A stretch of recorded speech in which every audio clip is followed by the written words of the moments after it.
Hello students, तो आपका question है which of the following is not correct about carbon monoxide. तो इसमें ये पूछा जा रहा है कि कार्बन मोनोऑक्साइड के लिए इन चारों स्टेटमेंट में से कौन सी स्टेटमेंट करेक्ट नहीं है। तो सबसे पहले देख लेते हैं कि करेक्ट कौन कौन सी है, उसके बाद अपने आप पता चल जाएगा इनकरेक्ट कौन सी है।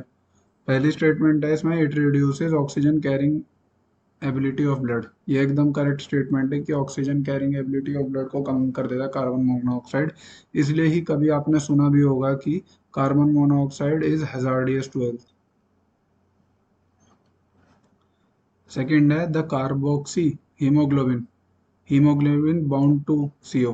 तो ये होता है COHB, ये इसका सिंबल होता है, या और हम इसको कह देते हैं HbCO। इन दोनों में से कोई भी सिंबल कह देते हैं। ये लेस स्टेबल होता है ऑक्सी हीमोग्लोबिन से, जो कि होता है आपका O2 और हीमोग्लोबिन। लेस स्टेबल होता है, लेकिन ये स्टेटमेंट एकदम गलत है। ये लेस स्टेबल नहीं होता, ये ज़्यादा स्टेबल होता है कार्बोक्सी हीमोग्लोबिन, जो आपके रेड ब्लड सेल्स के अंदर कांटेक्ट में बनता है कार्बन मोनोऑक्साइड से। हीमोग्लोबिन का कांटेक्ट होने में ये बन जाता है। थर्ड स्टेटमेंट भी देख लेते हैं एक बार कि करेक्ट है नहीं है, ये गलत है। It is produce due to incombustion, incomplete combustion. ये भी एकदम करेक्ट स्टेटमेंट है। इनकम्प्लीट कम्बशन के कम्बशन से बनता है ये, कार्बन और ऑक्सीजन के इनकम्प्लीट कम्बशन से आपका बनता है CO। ये आपने पढ़ा होगा। And it forms carboxy haemoglobin. ये आपको ऊपर ही दिया हुआ है स्टेटमेंट में, कार्बोक्सी हीमोग्लोबिन बनाता है ये।